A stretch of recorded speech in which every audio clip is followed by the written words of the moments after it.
I'm going to do it. Okay. Yeah. Yes, please. Thank you. Well, folks, It's no big deal if you don't have it. I think we'll go ahead and get started with our other comment period. And same format as before, 2 minutes. And then you can go ahead and line up to the microphone as you're doing. And we're going to try to get as many people that want to provide comments to be able to talk to us. And before we do that, though, I'd like to turn it over to Senator Feingold for any remarks you would like to make.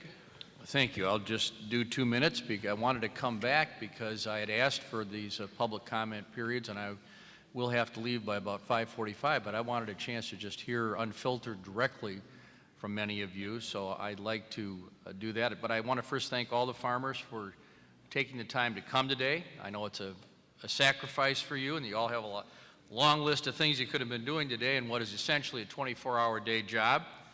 But it is especially important for agency leaders in Washington to hear from you, and even though Secretary Vilsack and Assistant Attorney General Varney are not sitting in the room right now, I'm sure that they'll both hear what you have to say. In fact, in many ways, these senior staffers on stage and in the audience are often the most critical people to hear from you for the agencies, so we can really get it at all levels. Finally, I just want to say I've noticed these young men and women in their FFA jackets and know that they've been volunteering today. I'm always encouraged to see FFA members and always feel optimistic about the future when I do see them or have a chance to talk with them, as I did in Washington this week. So I just want to ask if everybody would give a round of applause for them and the rest of the staff.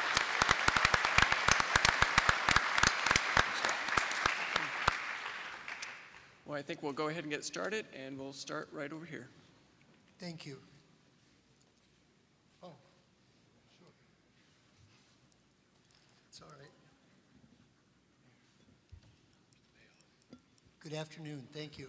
I'm Warren Taylor, and I'm the owner of Snowville Creamery in southeastern Ohio. We began operation about 30 months ago.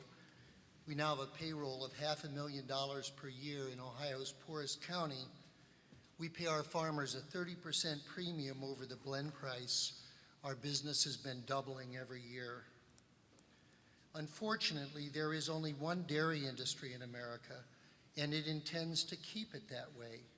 It has spent the last 30 years finding out how cheaply milk can be made, and it is fundamentally anti-competitive in not allowing even a discussion of the possibility of differentiated premium drinking milk. In grocery stores, I offer taste samples of our old-fashioned, grass-grazed, minimally processed fresh milk, and hear people say, "I haven't tasted milk like that until I came to America."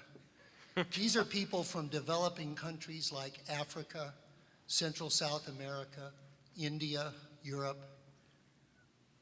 Russia. And you know, these kind of comments galvanize me in what I'm trying to do in making better milk. America's mediocre milk is perpetuated by our USDA's federal milk market order system based on the obvious lie that all milk is the same, and so it's only fair that all dairy farmers are paid the same. There's no incentive to make better drinking milk, since the premium received in the marketplace must be shared with the competitors making the cheapest milk. I write a check for about $5,000 a month right now, equal to our total profits into the FMMOS. This is not just un-American, it's anti-competitive, and it's not functional for smaller dairy farmers who want to make better milk and for consumers who appreciate really good milk. You know, I heard comments today from California that we should institute higher solid standards all over the country like they have in California. Our non-fat and low-fat milk meets California standards from our cows. Doesn't have to have condensed milk put in it. It's extraordinarily delicious milk. Last year, USDA was requested by National Milk Producers Federation and IDFA to triple the volume that a small plant like ours could process while remaining exempt from having to pay into the FMMOS. In a year of hearings, no one spoke against doing so, but USDA left it at the uneconomically small 150,000 pound a month it has been at for decades, without really explaining why. Snowville Creamery is trying to help our Secretary of Agriculture, Tom Vilsack, achieve his goals of revitalizing rural America with innovative, entrepreneurial, small local business. But until the exempt plant limit is raised, dairy cannot be part of that better future he envisions. And when his time comes to leave Washington, there may still only be one commodity, lowest cost, cheapest milk dairy industry in this country, to the detriment of our children's health.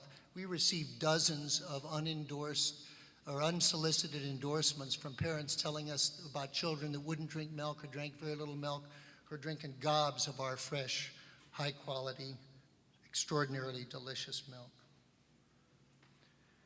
If that commodity industry continues to stifle competition and innovation, I'm afraid that America, once a land of diversity, opportunity, and continuous improvement driven by the vitality of free and open markets, will be gone. Thank you very much. Thank you.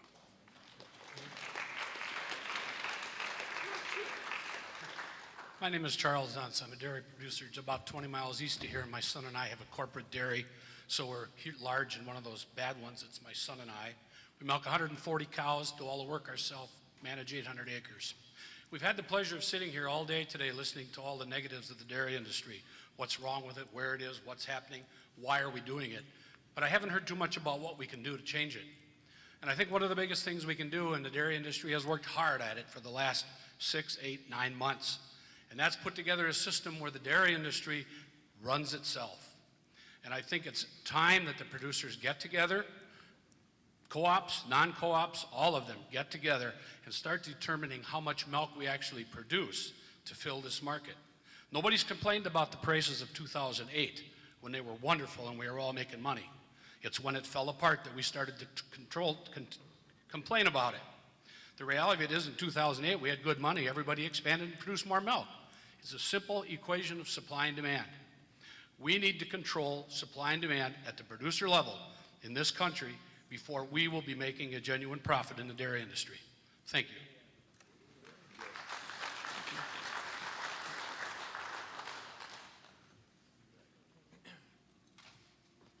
I'm Bill Hobbins. I've been here all day. This gentleman said it all. Milk is our best product, and we're ruining it with homogenization. And it's causing hardening of the arteries, it's causing other diseases, and it is not a cause of infections, and it should be allowed to be purchased like all other produce from the local farmer without any restraint. I don't question their watermelon as to the irrigation.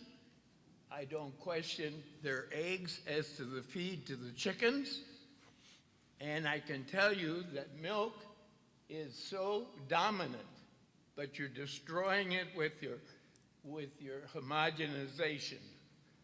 Now you can pasteurize it if you're worried about it, but it's the dirtiness afterwards that makes it get infected.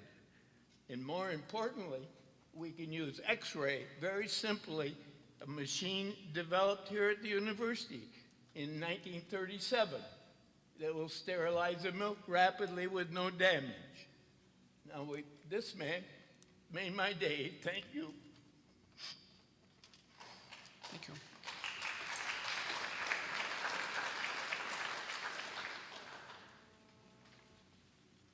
Hello, my name is Charlotte Williams, and I work with the Center for New Community. We're out of Chicago, and it's a national organization that works towards equality, building community, and justice. I'm the director for their national program that looks at a food justice initiative. So we'll be looking to see what's going on in the U.S. food processing system and looking for the same issues that people have talked about here today. As a consumer, as a person from Chicago, I know a lot about injustice, corruption, safety issues on the street, whatever. I mean, that's just what's happening with us. That's what it is. But I also know about being hoodwinked, bamboozled. You can't just pee on us and tell us it's raining. It's just not going to happen. As a consumer, people are getting educated now about what's going on. And I can tell you what he said earlier about people being moral and tough. What I've heard from farmers, they some pretty tough people, you know, to be able to deal with what's going on. And the moral fiber, it is out there in consumers. Consumers are being educated through advocacy groups, nonprofit organizations to tell them just what's happening here. People would be pretty pissed if they knew that what they pay at the market and the people that struggle to put those products on the shelves, the disparity in what's going on with people, what people are getting paid. It's just something people wouldn't tolerate in other industries. And as a consumer, you need to know there are people that are out there that are trying to understand this. Yes, it's really hard being in the urban area where they're, you know, shooting people and things like that are happening, and the process of life is real stressful, but it's stressful for you all. And if we can all get together to understand somebody's getting the money and it ain't us, then I think we got a long way that we can go together. Thank you. Thank you.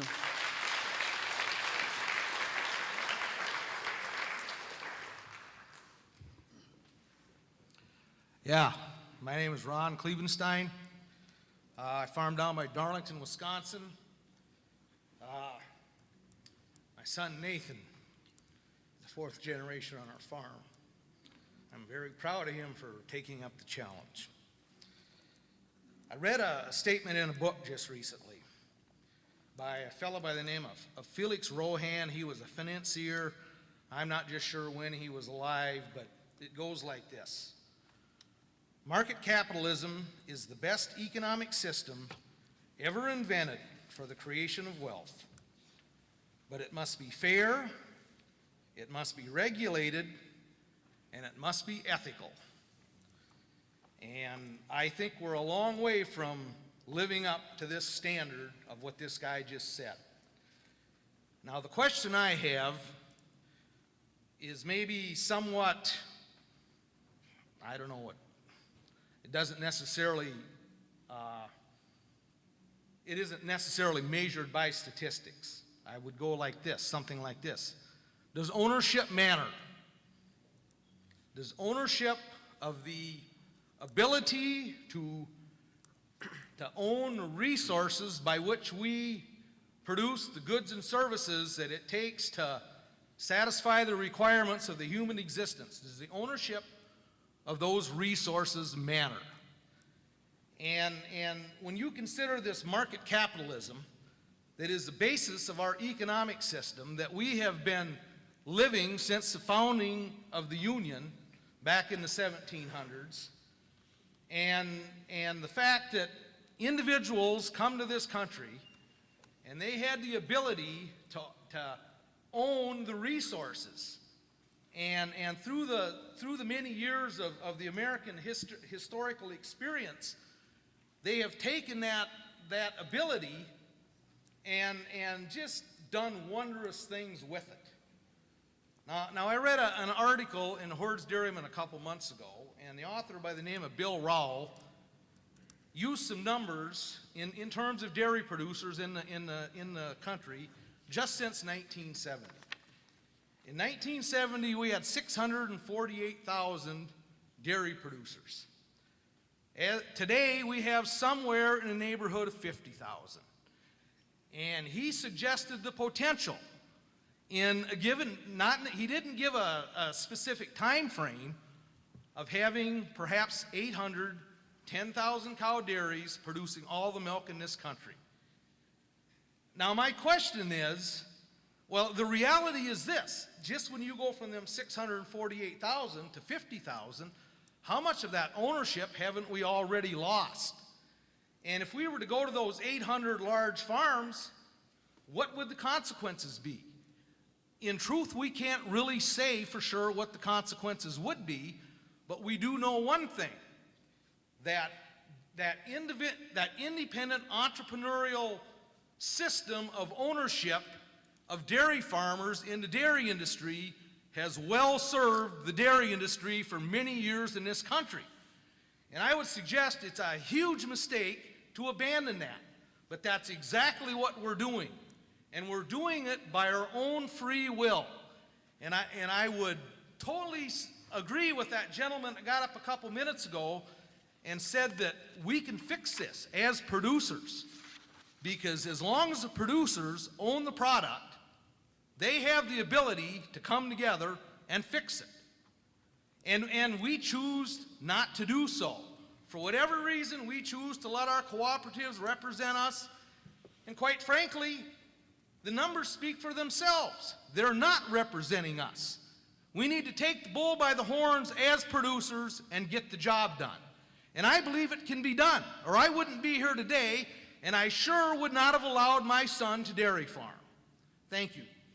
Thank you.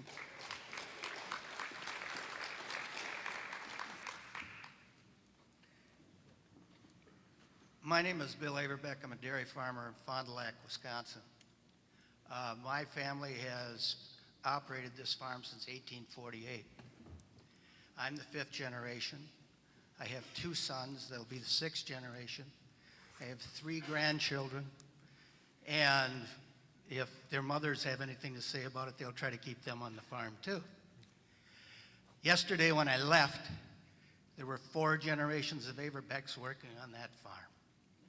My father, who's 83, myself, 3 of my sons, and my grandchildren were there also. I couldn't get them to move concrete because the youngest one was 3 months old. But I think what I'm trying to get at is that every dairy farmer, every small businessman in this room brings something to the table. And in my belief, my personal belief, as a member of Dairy Farmers of America, is that the dynamic of bringing small businessmen together, albeit being dairymen, is a very important function of cooperatives. It's how we work. Now, democracy, its cooperatives are run democratically. They're not perfect, but we make an attempt as individual businessmen in a cooperative environment to try to make things better for our fellow producers, and in the end, make an attempt to make it better for other people in the industry that are producing milk also. There are times there are circumstances overwhelmed, and I believe those are the times that we're in right now. We have moved in this dairy industry in this country from a domestic dairy industry to an industry, and by design, that talked about if the industry is going to grow, we're going to have to export. Well, if you look at the numbers, we're exporting almost 10% of our milk equivalent a year. That's a position we weren't in 10 or 12 years ago. So when the economies slowed down, difficult times came for milk producers. When the economy improved, I'm talking about the domestic economy in this country, milk prices improved. Now we're in a world economy. The dynamics have changed. And I think we in DFA are trying to recognize that, trying to deal with that. We're working very hard because we're dairy farmers. It's ludicrous to believe that any dairy co-op, I believe any dairy co-op would work not in the best interest of their very owners, the people that supply them the milk, the people that take a part in the selection of management and how the co-op is supposed to proceed. We have a challenge in front of us, and I think cooperatives are part of the answer. They're not the whole answer. But I appreciate the fact that the Justice Department and the Secretary was here, and I thank you, Senator, for being here, because I think it was very positive. We have varying views out here, as you can see from the testimony. But I think in the end, the solutions are there. It's just a question of whether we can all get together and find them. Thank you. Thank you.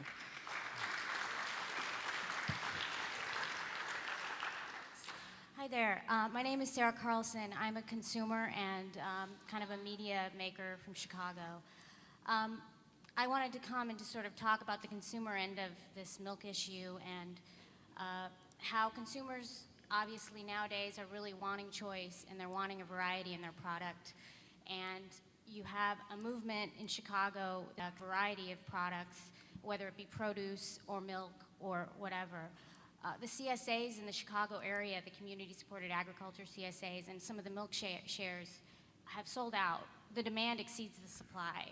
There is a strong demand for high-quality alternatives to the dominant market nowadays. And so I guess what I'm saying is that consumer is not a passive consumer anymore.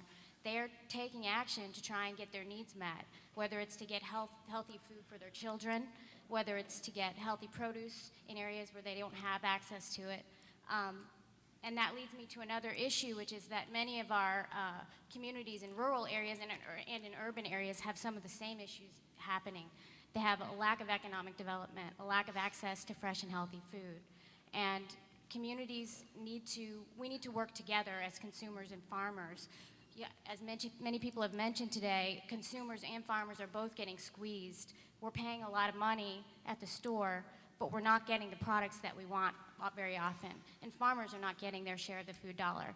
And I'm here to say that I've talked to a lot of consumers, and we do care about the farmers. A lot of consumers don't know what's going on with agriculture and how little of the food dollar farmers are actually getting. But when they start to understand that, they care, and they want to support farmers with their food choices.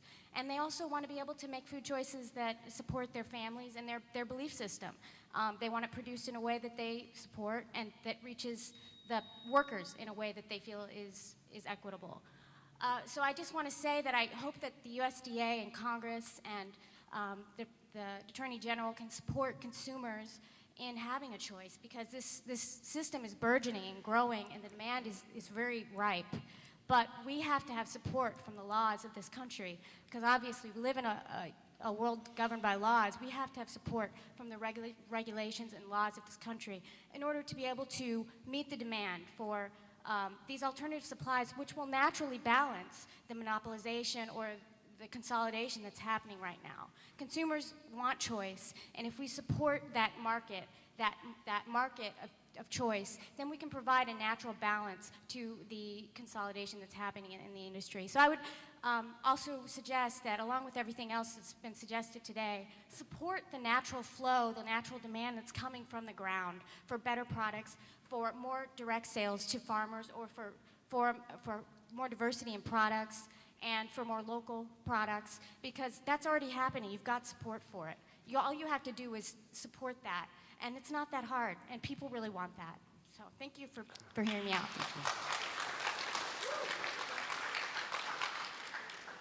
Yeah, I'm Ken Berker from Vinton, Iowa, near Cedar Rapids. Family farm, milking 300 cows. I gotta say it, I'm a proud member of DFA. It does a lot of things for my milk production. We market our stuff kind of in a local area, and we have 7 consuls that keep the milk that's produced there and marketed by DFA in that local area. But the combination of a larger co-op gives me a lot of opportunities to market on a national and international market on those levels. We represent the average dairyman because we are the average dairyman. We stretch all the way across the country. It allows us to be very active in our government affairs, what's going on in Washington, D.C. and our state capitals. It allows us to be a lot of brand names we have as our subsidiaries, such as Borden's, Keller's, and it allows to meet a market, my milk in a fluid market. We are able to provide markets or production to these larger companies that are spread across the country. I feel at all times I have a say in the way my co-op is run. I'm very grassroots oriented, and I really think I get fair value out of my milk. The second thing is I'm glad to see that we're talking a lot about the producer to the retail spread. I believe that the co-ops and the processors are kind of pass-through companies, and that milk every bit of milk that's produced every day has to be marketed. And somewhere along the line, we are missing out by not being able to get rid of our surplus supplies. It's burdened our markets for a long, long time, and we have low prices for way too long. And then the only way we finally do it is when people run out of equity and go out of farming, then we're short, creating volatility. I think we got to address this, and I'll even make the point that today we talk about volatility being bad. The problem today is we don't have enough volatility to get the market back upstairs. You know, we're down here in the trenches, it seems like, and until somebody says we're short of milk or something happens that we increase our demand, that's what our problem is. So I would say volatility isn't all that bad. It's needed right now. Thank you. Thank you.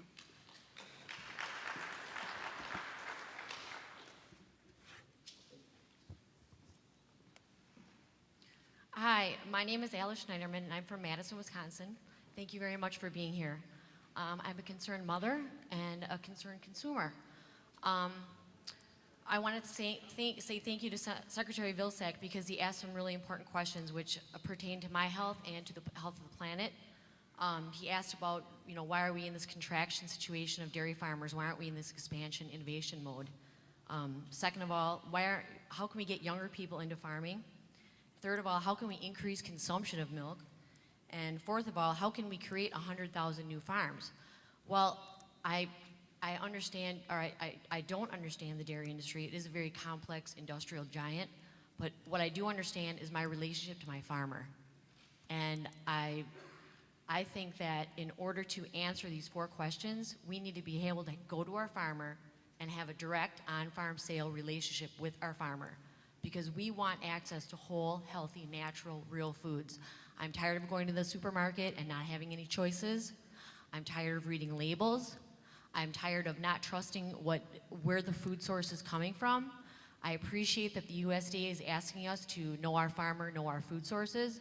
I do know my farmer, but right now there's a whole room of people and legislation that's standing between me and my farmer to give me foods to feed to my children that I know will bring them health and wholeness and healing.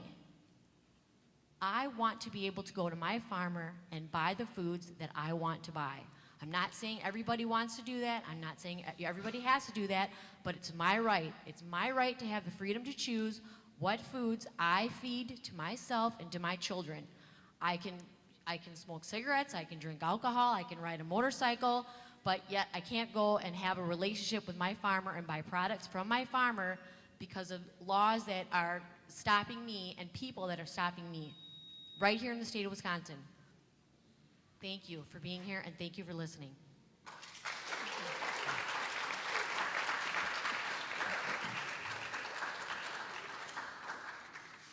I'm Don Lai from Dodgeville, Wisconsin, just down the street here, 40 miles to the west. I farm in a farm with my wife Pauline, who is at home doing the work that needs to be done every day. We run about 80 cows, and a lot of times the farm runs us. I came here today because I feel that we need to do some in the dairy industry, and I thank the workshop committee for putting this together to listen to us. We need a supply management plan because what comes off in the dairy industry is that when we get a high price, we produce more. We get a low price, we produce more. And then we got bankers that say that you got to pay for the freestall barns that you couldn't pay for the last freestall barn that you paid for, the last freestall barn that you built before that one. And so we got to have more and more and more, and we keep shooting ourselves in the foot. And with that being said, I say that we do need a supply management plan. Here in the Midwest doesn't think that we need one, but I do think that we need one. I think that we got to develop something that's called a parallel marketing is a term that I've come up with, where we sell our milk for the same price off the farm as what they do in the marketplace on a parallel line like a railroad track. We've got questions about Chicago. I think that the first and foremost thing, I'm not sure just how well the co-ops work for us, in my opinion. If it's working so well, I question why we're standing here today with our poor milk prices. Have they been doing the job that they're supposed to have been doing? Farmers need price, but not only do we need price, we need a profit. We bought our place in 1981 from my dad. He moved there in 55. The place has been paid for 10 years, and this last year has been a pretty tough sled, just borrowing from what we've gone through in the past.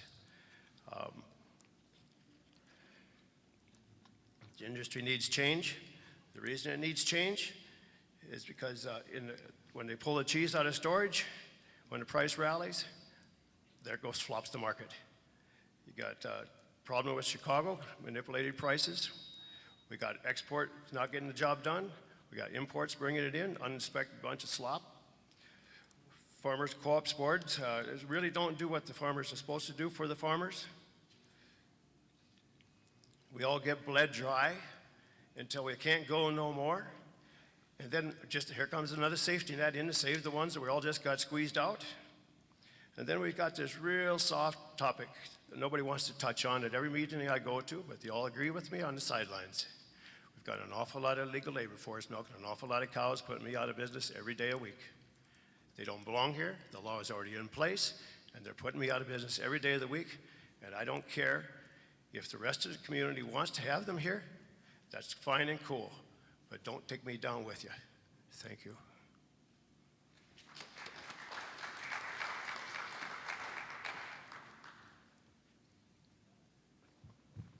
Hello, my name is John Peck. I work with Family Farm Defenders. I also grew up on a farm in central Minnesota, Stearns County, which is one of the top dairy counties in the country. And I was there last week working on my folks' farm, and there's hardly any dairy farms left around me. I grew up with all sorts of farms where dairy farm members and neighbors, and now there's only one left.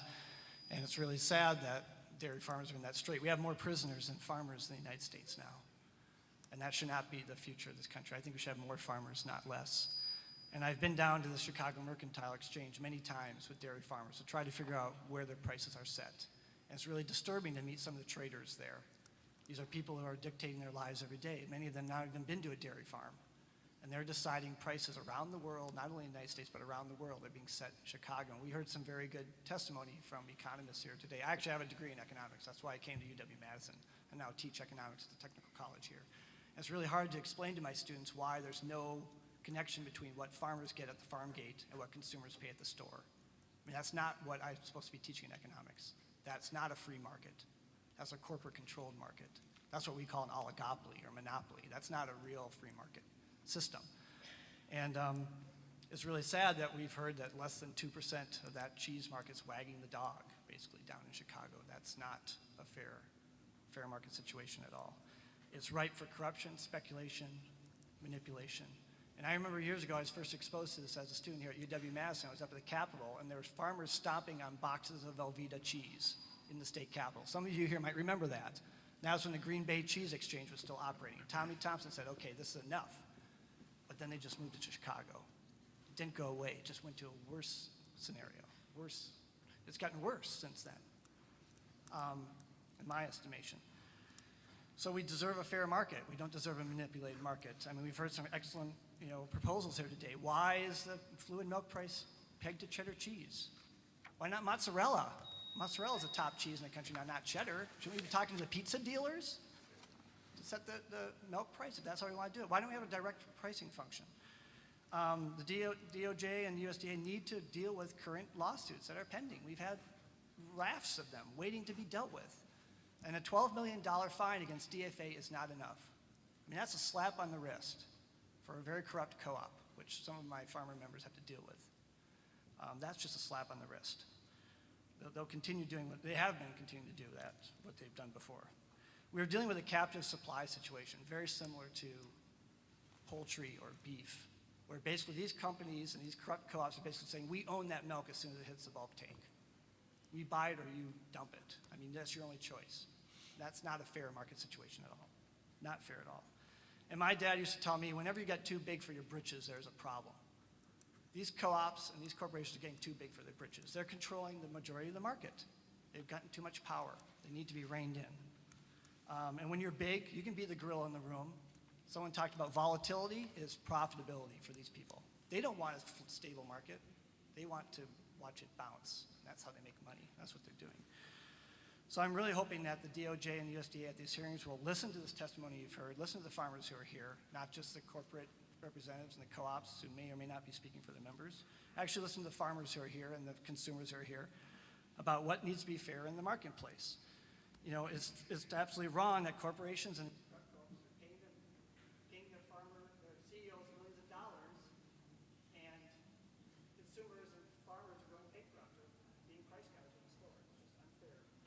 And you know, young people going into farming, they should be allowed to make it into farming. I want to encourage people to go into farming, not just business. So I'm hoping that you'll listen to the testimony today and take it seriously, that we actually see some action. Hi.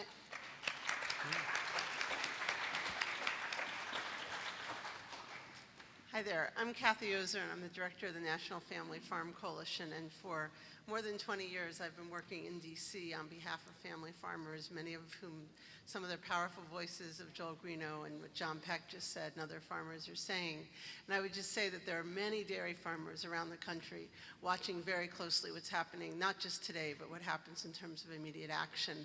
They're on their farms working day in, all night, trying to figure out how to survive the current crisis, how to access credit, how to make sure that there is a real change in the system that has to come from the top with real action by DOJ and by USDA. And I just want to reiterate the importance of the pending investigation, or the investigation that's been underway at Department of Justice, for there to be action taken on that case. And I know Senator Feingold a couple years ago asked at a Senate Judiciary Committee hearing about that investigation, and Professor Carstensen was there in the audience as a witness and responded to it. And I would just say that that Senate Judiciary Committee hearing helped elevate the issues, and today's hearing is a really important step in just it being so clear how important it is for there to be action taken at this level. The one other point I would just make is that it was a really busy week in Washington this past week on many of the issues we work on, and both the publication of the GIPSA rule that was part of the 2008 Farm Bill is an important opportunity this next 60 days for there to be public comment to make sure that we strengthen that rule, that we take the pieces that are really great that are part of the poultry provisions, we hopefully strengthen some of the livestock provisions, and that we have real changes in a law that has not been implemented for many decades. And then the other issue is that the Supreme Court ruled also earlier this week around GE alfalfa, and a comment was made earlier on one of the panels. And for family farmers and the farmers we work with, while it was a 7-1 decision, it's really a victory for farmers for USDA to have to go through an environmental impact statement and really review pending applications for genetically engineered seeds and crops. And so these are all issues that take all of us and the consumers who've spoken out, joined with us as farmers and everyone else to make a difference in our food supply and a difference from the ground up so that farmers can make a decent living, stay on their farms, and consumers can have access to the kind of quality food that they deserve as well. Thank you.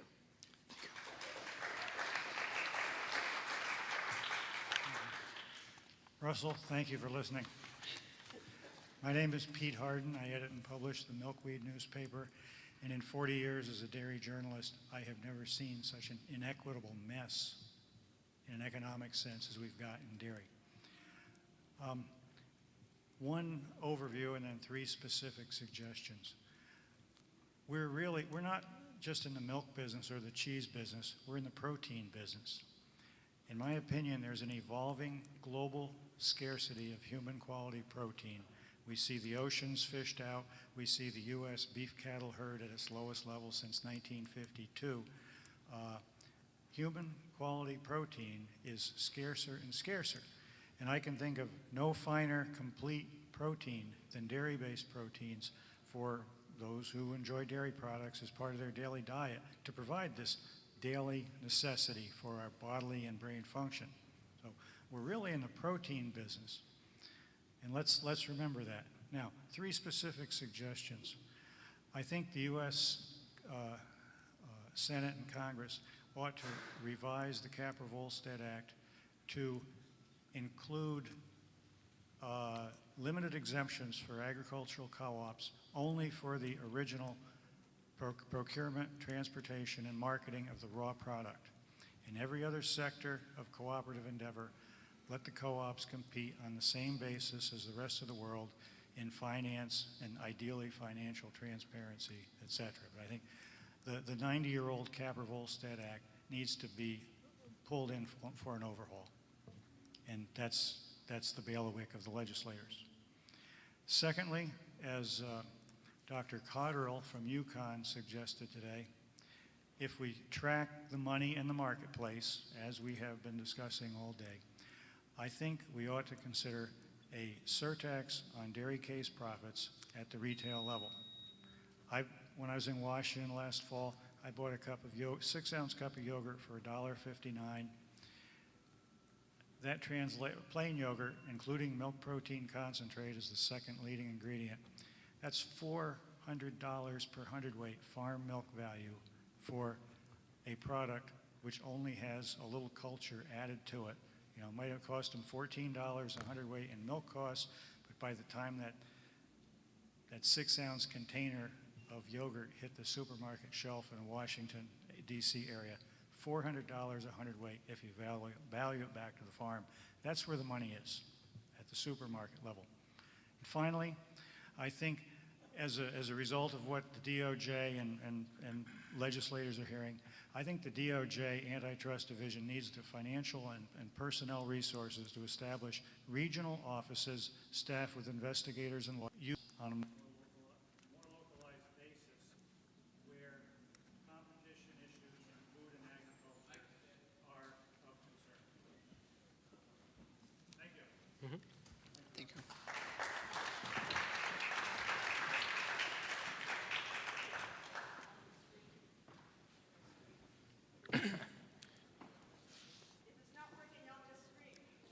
Yeah, just talk as loud as you can.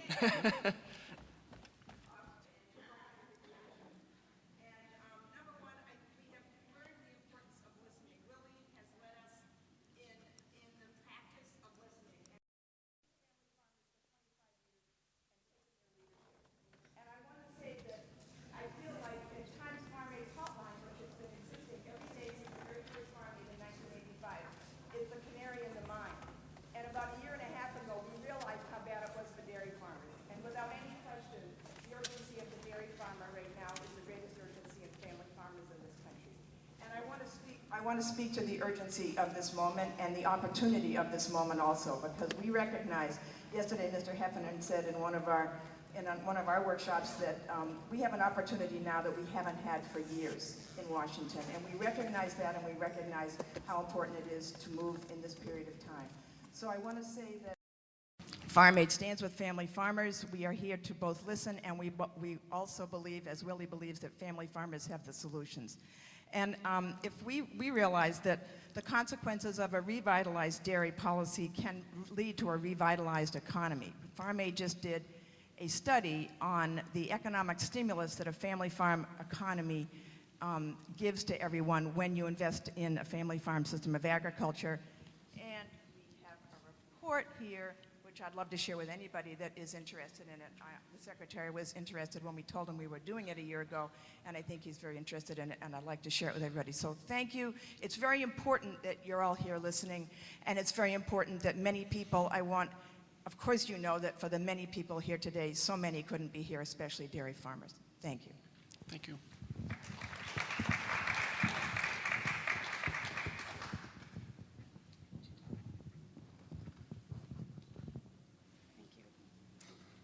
Yay, Mike. My name is Lisa Jacobson. I'm from Milwaukee, Wisconsin, and I'm a consumer of unpasteurized milk. Senator Feingold, thank you for coming back to listen to us. The reason I'm here is to support my farmer. And in being a consumer of raw unpasteurized, healthy milk, I guess I'm a criminal because I'm aiding and abetting in a criminal act by purchasing illegally sold milk. That being said, well, my hope from this public meeting, it could be instrumental in helping to end or reverse the statewide and federal interference of farms that provide health-minded, conscious citizens with peers. Blatant to me that pasteurized milk sales is an illegal and anti-competitive practice by regulators and big dairy industry by only allowing dairy processors and plants to obtain raw milk, using pasteurization as the key to safety and control.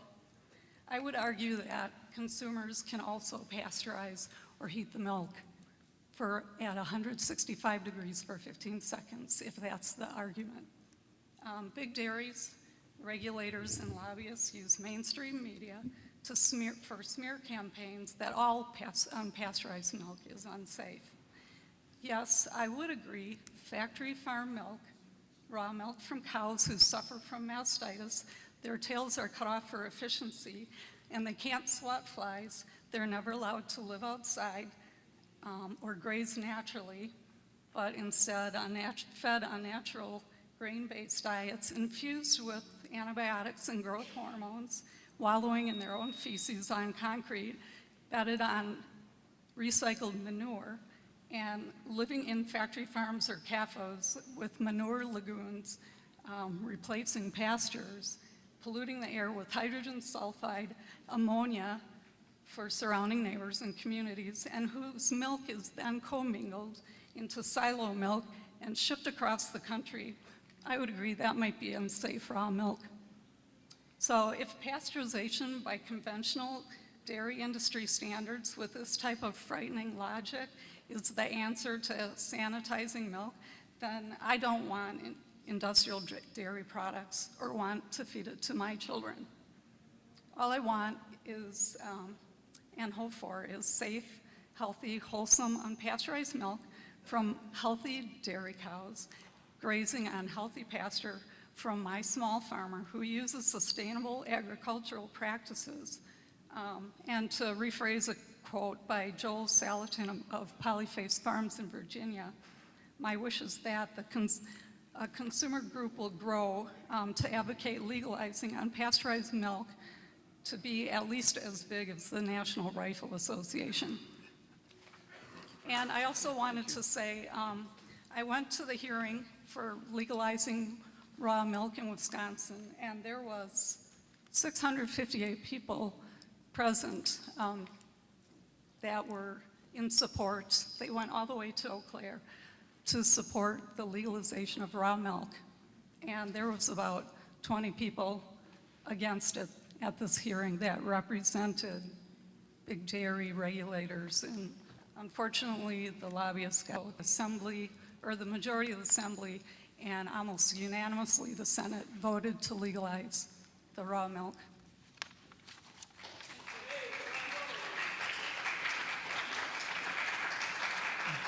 Good afternoon.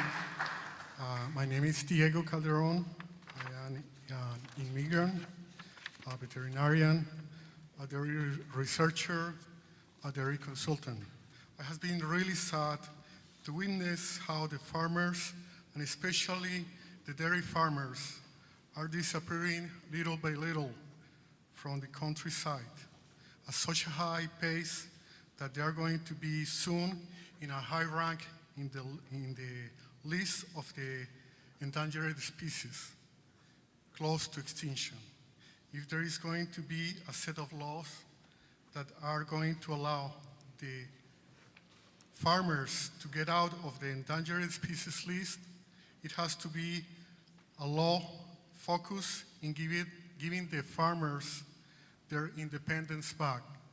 And I mean by independence, the freedom to produce and use their own clean and renewable sources of energy, farmers free to buy, plant, grow, harvest their own crops and seeds, buy their supplies from wherever they want, and sell their products to whomever they want. Dairy farmers free for produce and sell their top quality milk in the way they decided to do, raw, pasteurized, in the form of cheese, or a wide variety of dairy products. On the other hand, for avoiding other crises in the future, those laws also have to address and take in account two actors in the play: the immigrant workers and the cows.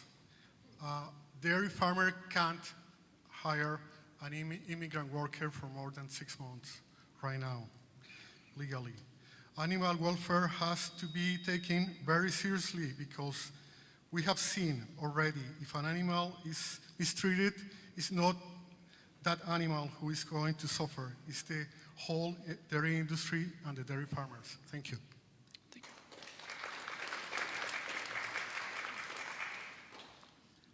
My name is Ken Boyd from McFarland, Wisconsin. I'm here as a consumer and a taxpayer, and I first want to comment on a few things I've observed here today. The first one is to buy the cheese at the absolute lowest price he can get it for. I don't understand how the price of milk can be based on the absolute lowest possible price of cheddar cheese. Second observation is on the co-ops. If these co-ops claim to be helping these farmers so much, why aren't they all getting together, teaming up, going to these processors and saying, this is how much you will pay us for our milk? The processor will then have to go to Walmart and say, this is how much you will pay us for our milk. Everybody gets a fair share. I'm here to comment on a severe blow to some small farmers of Wisconsin. There's a huge, rapidly growing interest in going back to the thousands of years tradition of drinking unadulterated, safe, healthy, raw milk. Mr. Doyle's veto of that bill that our legislators, yes, our employees, passed because we, the people of this state, asked and demanded that they do so. Government works for us, the people. The governor of this state bowed down to pressures from mega corporate farm and their associations and refused to give us, the people, what we demanded. I assume he thinks that we're too stupid as a people to know what is best for the better good. We, the people of this country, are rising up against corporations running this government, controlling our politicians and our judges with their campaign donations. Mr. Doyle's veto is forcing many farms out of business, such as Vernon Hirschberger Farm, most recently attacked. Also the Troutman Farm and many, many others that are only providing an educated, well-informed, hugely growing group of a dairy product that they want to consume and will consume, veto or no veto. I understand that there's a fear that if someone should get sick from raw milk, that our dairy image would be tarnished. This is unfounded fear propagated by mega corporate farm to squash out the fast-growing competitor who are selling a product that they cannot provide because of their size and dynamics. Consumption of raw milk is not some new idea that nobody knows the risks of, like BGH and growing levels of antibiotics in some products. It's been tested for thousands of years and has been proven to be safe, and the fact that raw milk is consumed all over the world still today. Will someone get sick from raw milk? Yes, just the same as no one in this room could deny people also get sick from pasteurized milk.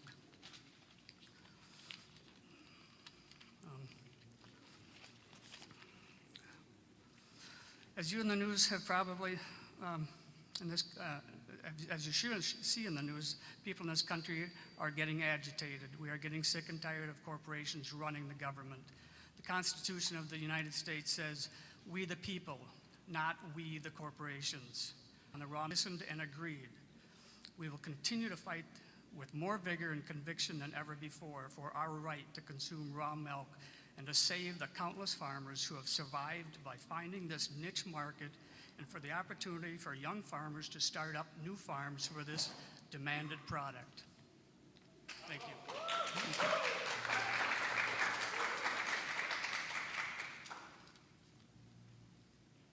Hello, my name is Mary Kepke. I'm from Oconomowoc, Wisconsin. I've been here with my husband today. And it's been most interesting, and I do appreciate your coming from Washington to listen. And as you can hear, we have very divergent views on what a farm is, what food should be, what we should get for milk prices, and I appreciate your listening to us. I'm one of these families. It's a family corporate farm. It was started by my husband's parents about 60 years ago, and it was a typical mom and pop operation with a little over 100 acres of 30, 40 cows, 20 to 40. When Al came back from college, he decided after graduating from Madison, he wanted to be a farmer and that he could do it. One of his teachers said, "You want to be a farmer? What are you doing? All the other things out there." But this is what he wanted to do. And his brother came back 5 years later. He joined the farm. So this farm changed from just mom and dad milking the cows to a family farm where there's now the 3 brothers, a nephew, and there's some great nephews coming along, so that we hope that they will be a part of the operation too. We do now milk around 300 cows. We do market that through DFA. And it's been a challenge to be a good steward of the soil, to be a good corporate member of the community, and to be innovative as it comes along. The opportunities are there. And I think today, there's so many other farmers in the audience I know who do too. The family farm in many cases has changed a lot. I sat next to a gentleman from near Sheboygan who, I think there was 2 or 3 generations going together. There was 9 family members who are full-time employees as well as, other employees. And on our farm too, there are 4 family members, but there's also 7 other full-time employees. So the land may be more, there's maybe smaller farm, the farm is only 1, but it's encompassing a lot of people working together. And I do believe in the dairy industry in the United States and Wisconsin. Thank you for listening.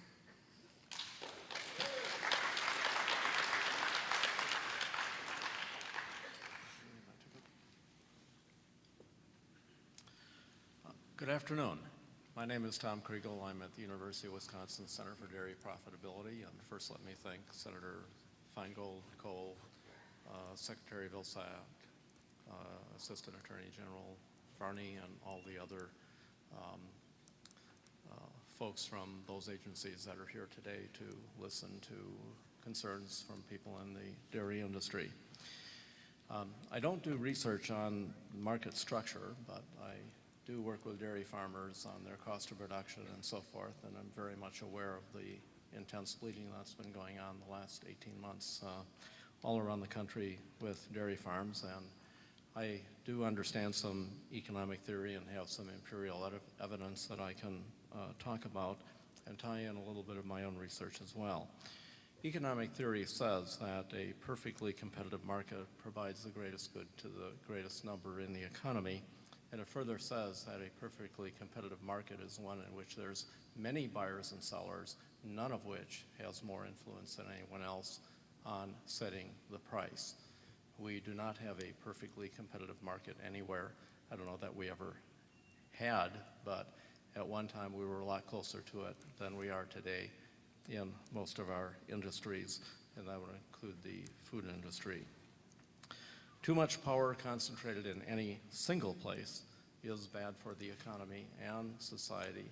And when most people think about too much power concentrated in one place, they think of it being concentrated in government, and that can certainly be a problem, but too much power concentrated in a large company can be equally bad. And those that didn't understand that or forgot that, the Great Recession that we're still suffering from, and the BP oil spill demonstrates what can happen and how costly it can be when perfect competition isn't maintained and when there's too little government regulation of things that go on. And I could hear comments earlier today that I think a lot of people associate government regulation in regard to the dairy industry as being supply management, and that can be one form of government regulation, but certainly the government has an important role in regulating the market, which doesn't necessarily, it can mean supply management, but it certainly doesn't have to, and that's not what I'm talking about here in my testimony. I'm talking about regulating the market so that there is market transparency, providing good information to everyone, antitrust enforcement, which is one of the focuses of today's hearing. Nobel laureate economist Joe Stiglitz at Columbia University wrote an article about 18 months ago regarding the financial crisis called "The 5 Mistakes of the Capitalist Fools." And it was quite a lengthy article, but well written and so forth, but he summarized the mistake down to one sentence, which, quoted, is, the financial crisis or the Great Recession was caused by, quote, a belief that markets are self-regulating and that the role of government should be minimized, unquote. Another Nobel laureate economist by the name of Paul Krugman from Princeton University recently put out a chart in which he divided the post-World War II period into 2 periods, from 1947 to 1980, and then from 1980 on. And he showed in his chart that the economic activity, that the performance of the economy was far better from 1947 to 1980, a period that is often criticized as a period of over-regulation. And of course, since 1980 has been a period of much less government regulation. As we heard this afternoon, there is a greater concentration of power, market power, and imbalance of market power in many industries in our economy, and that would include the food industry. How bad is it? I'm not the expert on that, but I do know that the imbalance is worse than it was, say, back before 1980. In my memory, I think the recent antitrust action against the Dean Foremost sales is the first one I can remember in my memory, not that I followed it that closely, that any kind of a merger of any set of companies has been opposed by the antitrust division since 1980. I can remember a lot of mega mergers in a lot of other industries that have happened that have allowed a lot of concentration of market power. So as an economist and believing in perfect competition, I find it appalling that it's more vigorous than it has been in the past, and I certainly encourage that it become more vigorous again. Dr. Ron Cotterill from UConn, who was on the panel this afternoon, made several recommendations that I won't try to repeat, but they were excellent suggestions that I'd encourage the department to pursue. I'd like to make 1 or 2 more comments before I finish here. We heard on our panel, we had a panel that ranged in size from 48 cows from Kendall, Wisconsin to 14,000 cows from Las Cruces, New Mexico, I think. And all of the farmers that were in front of us indicated that they were bleeding. And so if economies of scale is the answer in production agriculture, how much bigger than 14,000 cows does one have to get to support a family? Actually, my own research indicates that economies of scale in the production side occurs at a much smaller level than most people think. So I guess in summary, I'd certainly encourage that USDA and the Department of Justice take seriously their roles in creating a level playing field in the food industry so that our smaller players are not disadvantaged as they often have been in the past. Thank you.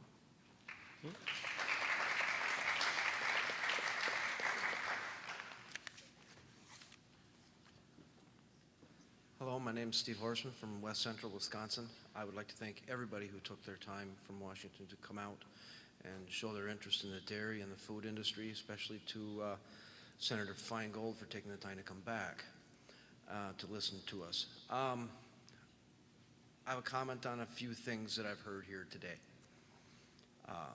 First to Professor Carstensen, the main reason I chose my co-op, which DFA, by the way, was for their transparency of governance and for their policy on milk pricing and their attempt to return more dollars to the farmers.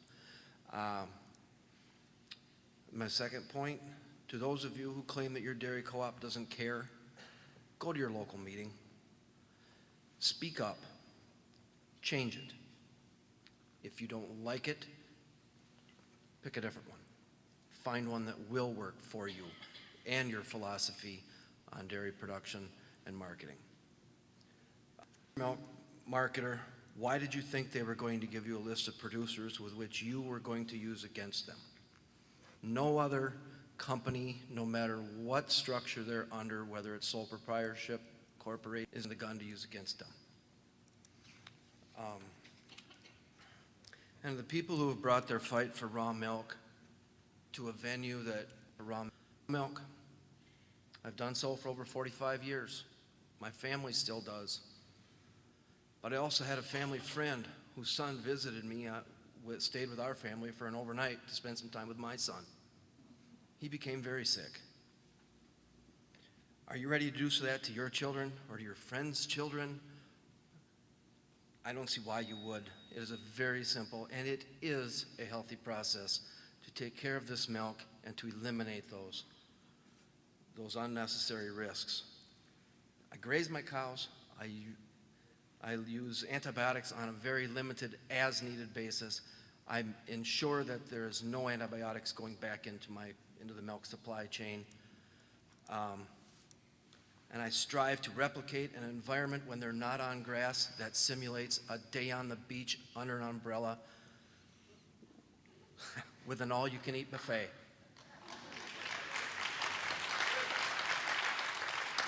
I take care of my cows. There is not a single dairy farmer out there. In all the videos that you can find on YouTube, there's not a single owner of a cow abusing his cattle. Those are employees who don't care, they're unsupervised, they're there for the check. I believe very much that the dairy farmers in this country care for their cattle, they care for their consumers, and they care for the American people. Thank you.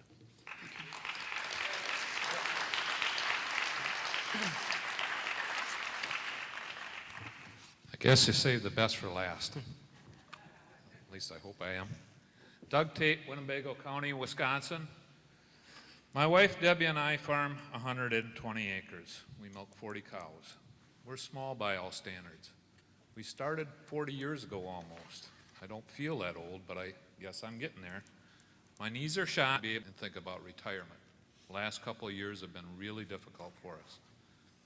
We did manage to get our farm paid for. We still have a lot of debt in personal machinery and cattle yet. Like I said, my knees are shot. I've belonged to a number of co-ops over the years. I'm a dyed in blue co-op member. They've been there for us many times, through the thick and the thin. I started out with a local co-op to ship my milk to, then went to a regional co-op, and now I'm with a national co-op, a little better pay price. We've had trouble in the past with some events. My co-op now, and I'm proud to say about it, is DFA. We've had some problems, but we are a very transparent co-op. When I leave the farm to go to anything that involves a co-op, I'm also working. I'm not just there for fun. I work for the co-op, I come back and I report to my members that I represent. I'm on the resolutions committee for DFA on the corporate level, and I do not mind it.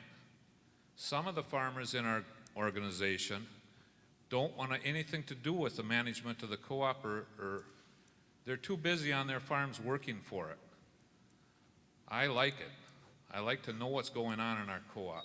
I like to know how we manage it. In the future, I'm going to stay more involved with the co-op because, like I say, I'm proud of them. And then in the future,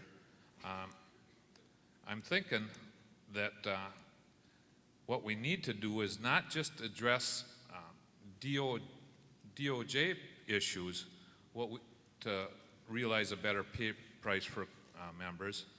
we need to start to think about revising the federal orders, because I think they're the things that are stymieing us in a way.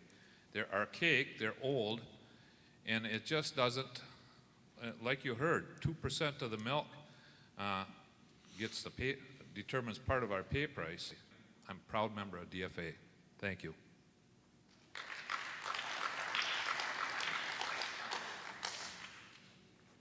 Thank you. I'm also proud to be a member of DFA. However, my concern today is this raw milk issue. My wife and I have raised 6 daughters, 4 sons, 2 foster sons. They all got raw milk out of the tank as we did, for years. I have about 10 years ago, I discovered I had a high cholesterol count, very high. And I subsequently decided I should drink, or my doctor decided I should drink skim milk. We even tried getting a little gallon jug with a spigot on the side, and we'd drink the skim milk and feed the cream to the dogs. Didn't work. There was nothing under 2%. So I started buying my skim milk from the store. Happened to be pasteurized about 7 years ago. I have not had a sore throat since. That's what I'll say about raw milk. It's not worth the risk. Thank you.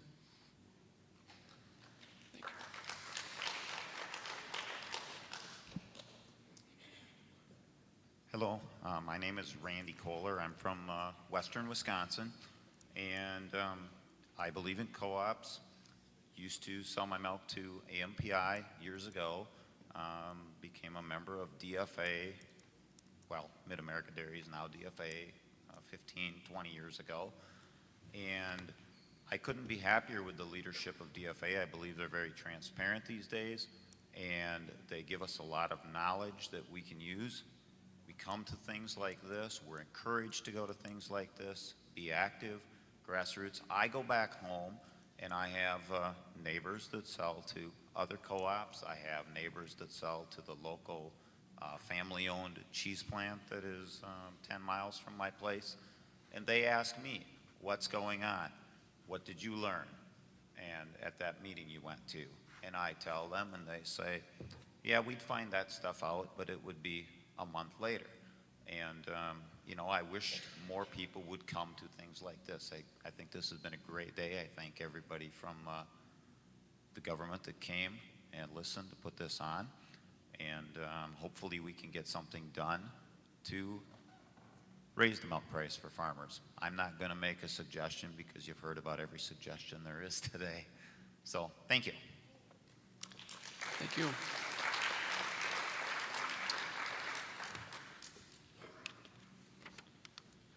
I'm going to watch that green light up there because I'm from Ohio and I know 2 minutes is pretty quick, and I'm going to try to do it in 1. On the raw issue, on raw milk, my wife's first cousin, very good friend, 15 years ago, helped us on the farm for a while. I have tons of friends that have been to the house that's drank my whole milk out of the tank. I milk about 130 cows. She got deathly sick heading to New York for her summer job, spent 3 or 4 days in the hospital, and they out of the blue, did you drink any raw milk products? It was a disaster. She was really sick. 10 years later, my oldest son's sister-in-law, the same exact thing. She was 14, a little younger. They're not used to the pathogens in the milk. And all I'll say is she got deathly sick for about a day. If you drink raw milk, and my kids, I'm almost every farmer ever, Amish, there's tons of Amish that do it to all their families, but you're at risk. And I think the DOJ and our government we should have standards to live by. I won't let my granddaughter start drinking my milk yet, and she's 4 years old, because I've had 100 people drink it in 1 or 2 instances. But it's not worth the risk, ladies and gentlemen. Okay. Is there anyone else who would like to make a comment? Well, with that, John.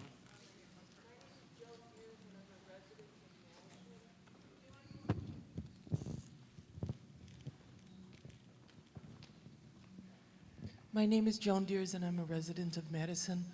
I've had many jobs in my life, and one of the worst jobs I've ever had is working in a supermarket in Madison, Wisconsin.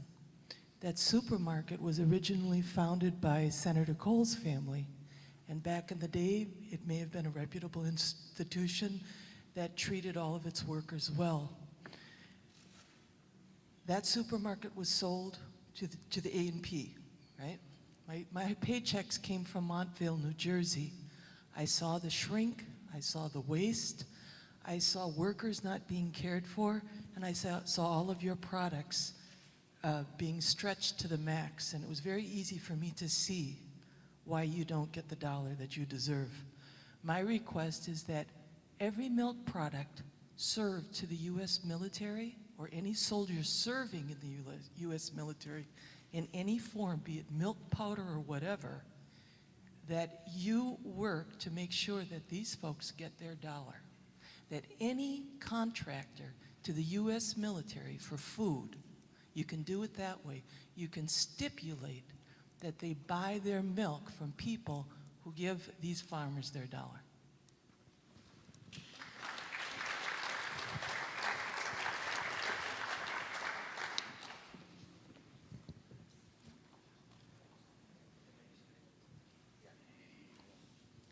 My name is Kevin Colson. I grew up on a dairy farm in southwest Wisconsin, Crawford County.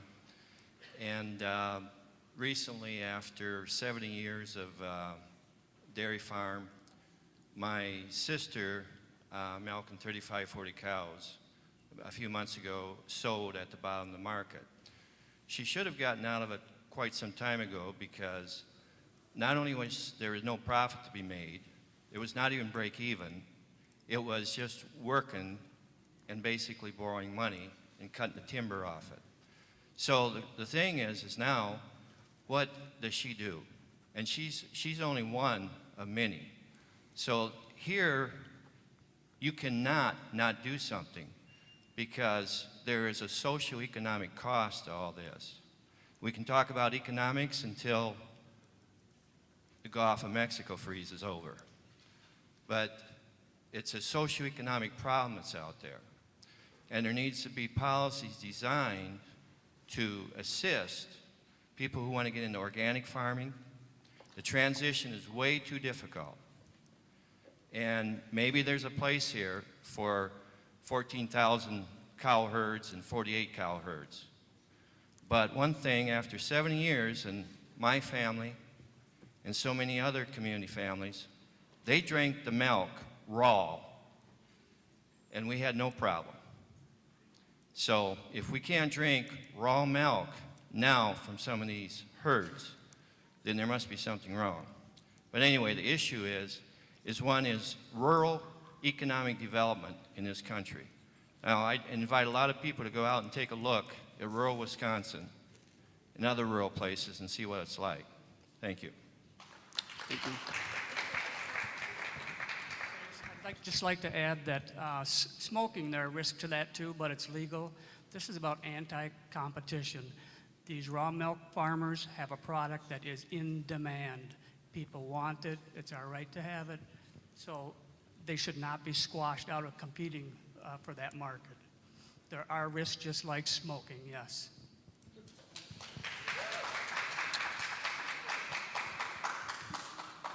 Well, I want to thank everybody for coming here today, and I think this workshop has been very informative, and I think we've learned a lot, and it will help us with our work that we do each and every day, and I think I can probably speak for the Department of Justice in saying that as well. I want to thank the University of Wisconsin-Madison for helping us make this workshop possible, and especially Chancellor Martin for putting everything together. I want to thank Senator Feingold and Cole for attending, and Senator Feingold for coming back and listening for additional comments. I also want to thank Congresswoman Baldwin for attending, Governor Doyle, Wisconsin Secretary of Agriculture, who also attended. I want to thank all the panelists who took the time out of their busy schedules to be here today with us. And I want to thank all of you who came to the microphone and provided comments, and we really appreciate you doing that. I want to thank the FFA members who took time today to volunteer. And lastly, I'd just like to say that this concludes our third competition workshop, and our next workshop will be held on August 27th in Fort Collins, Colorado. And I will turn it over to Mark Toby for any remarks he would like to make. Sure. I underscore everything that John Farrell just said. I think we've been going on for more than 8 hours today. We had a terrific and extremely okay, I'm over my time. So with that, let me just simply say, this is an ongoing process, and please understand that we are still asking people to submit comments if you would like to do so at our website, at agricultural workshops at usdoj.gov, that our poor, overworked, I can't believe she's typed this long, court reporter will produce a transcript of this entire workshop, and we also have video of everything that's gone on today, and we will put a video transcript, make it available over the web in a few weeks as part of the record. We are making a record, and we will use that record to do an evaluation of what we need to do in the future to address the many problems that people have been so patient and eloquent in bringing to us today. And with that, I'd like to say thank you and have a nice evening. Yep, thank you. Thank you.